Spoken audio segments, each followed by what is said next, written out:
People are arguing that the full funding change for Florida is going to cost current condo owners and new buyers a whole lot more money. I argue that that's not truth. Let's dig under the covers. I'll be right back with more information.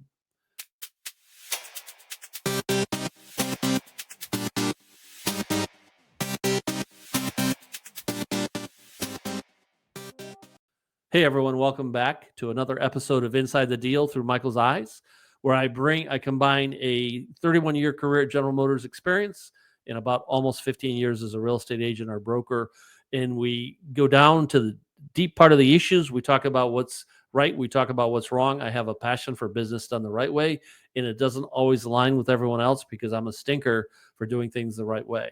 So with that said, and I'm going to promote my partner in crime here, Mr. Hankin. Welcome. And he's made me promise to keep his introduction short, so I'm going to use one sentence. In my opinion, Michael Hankin is the best real estate attorney in Sarasota, Manatee County. How about that, Michael? Awesome. I love it. Short and sweet. Thanks. One sentence. You're doing good. We're going to get to 3 words eventually. I'm going to have to go out to ChatGPT and ask for some help. Mike's really good. So this is this is totally aside of the topic, but I got to share this. I was out with Eric, the other real estate broker, and we were driving. It was early in the morning, and I yawned, and I just made the comment, Eric, I didn't get enough sleep last night. On the dash of my brand new SUV, a warning came up. It says driver fatigue identified, and it gave 3 options. One of them was phone a friend. Seriously, I'm not kidding on that. And there was 2 other options, and it showed a picture of a cup of coffee. I've never seen that happen before. That's crazy. So I don't know how I got down that rabbit hole, but you've worked with me for a while, so you understand that happens. Let's get back to our topic. I argue that full funding is not going to cost buyers any more money. Am I right or am I wrong? So I guess it all depends on your point of view. Just a step back, what we've seen here locally, and I would guess is also a symptom that we've seen statewide of some recent legislative changes, is very increased costs for condominium assessments. We've had a double whammy, for lack of a better term, where there's been a law that's been passed that requires structural integrity reserve studies of condominiums over a certain age or a certain height. It's different criteria for it. And also full funding of reserves for the condominiums that meet those requirements. In addition, we've seen drastic increases in the costs of insurance, both wind insurance and hazard insurance, liability insurance for condominiums. And so these 2 things coming together have significantly increased some condominium dues and assessments, not just special assessments, but also the regular assessments, which in some places we've seen have doubled or gone up 250%. So if we go back to the beginning, and this is definitely a complex topic, but I like to think in simple terms because that's all that I can understand actually. What this just says, so the full funding requirement in Florida of the reserves, it's nothing more that when that roof has to be replaced, the money's already in the bank. When that parking lot has to be resurfaced or whatever qualifies under this, the money's in the bank. You no longer can go out and purchase a new vehicle and finance it. You no longer can go out and do a roof that you know you're going to need to do in X number of years and do a special assessment. So what this does, it changes the timing of the cost. It requires the association to put the money in the bank over, you estimate the number of years, you estimate the future cost of that roof and elevators and all that kind of stuff. So when that day comes, the money's already saved. So the way I look at it, it's an offset of cost. Does it bring the expense forward? Yes, because you're paying for all of this over the next 10, 15, 20 years, depending on the asset. But ultimately, that roof is going to be replaced for X dollars. That elevator is going to be replaced for X dollars. And so in the end, it washes out. Now, is that a legitimate argument or not? I think it is. So in the past, we've treated condominiums essentially the same way we treat homes. So if your roof breaks on your home or needs to be replaced, odds are you haven't been saving for the last 20 years, putting 1/20th of the cost of your roof into a separate account and then having the money there and available to replace it when it does go out. And this all is flowing from the Surfside condominium collapse over on the East Coast. And in that case, it was awful, of course, over 100 people died from the collapse. They were not unaware of the issues that they were having with the structure of their building. They just would not vote to collect the assessments that were necessary to fix the problems they were having. And our legislature said, hey, this is awful. We can't let this happen anymore. Every condominium above 3 stories now has to fully fund their reserves. And while I do tend to agree with you, this is a good idea to save in this way, most Americans don't do that for Right. anything. Most Americans don't own their cars completely or own their homes completely or fully save for everything they need to. So personally, I think this is too great of a change. I think the legislature should have done something a little bit less. For instance, require assessments to be passed or make assessments mandatory when they're relating to structural items. So, Okay. for instance, the association couldn't choose not to replace their roof or choose not to fix a structural matter. That would be a mandatory assessment. But that's not what they did. As most things, the pendulum swung all the way in the other direction. And they said full funding of all reserves for structural items. What I like, and I just finished almost a 2-year stint as a board president here at one of the associations on Longboat Key. I like the fact that and I know many of my peers, other presidents, and I know associations that have done a very good job, like I think the boards before me and during my tenure and after my tenure of getting their arms around things here at Sea Place and on Longboat Key. And there were no gotchas when we did the structural reserve study. There were no surprises. Um, Unfortunately, that's not the case. There's some associations out here on the island that are facing almost $100,000 special assessment just to get caught up with what they didn't do. And to me, that's appalling. I mean, that's a board that didn't do their job, as far as I'm concerned, to get caught with $100,000 of expenses you weren't prepared for.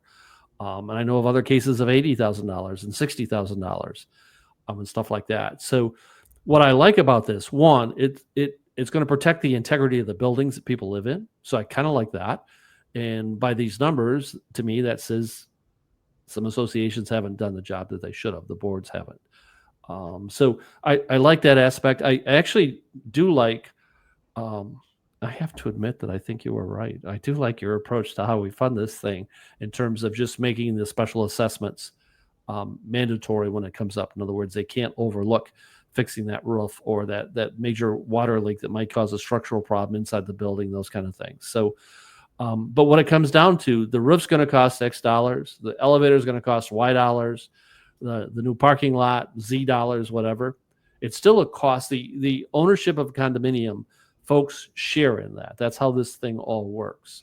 What you do want to do when you're looking to buy down here in Florida is make sure you're looking at a board of directors that's got a history of doing the right things for that property. Boards change every couple of years, and sometimes people come back and they serve multiple terms. I've served one almost 2-year term, and I've moved back into the real estate full time. I'm proud of the boards that were before me in terms of the work they've done, because we didn't find any gotchas when we brought in the structural engineers and stuff like that. But I've owned here for many years, so I knew they wouldn't find it because I remember all the projects we've done. When we did a painting project, we didn't just paint the outsides of the building. We did a structural test of all the lanais, and the ones that failed got torn off and rebuilt. This was way before this thing happened. So anyway, I'm on a soapbox here, but I like the fact it's sad that legislatures have to legislate taking care of your buildings. I don't like that fact that it had to be done.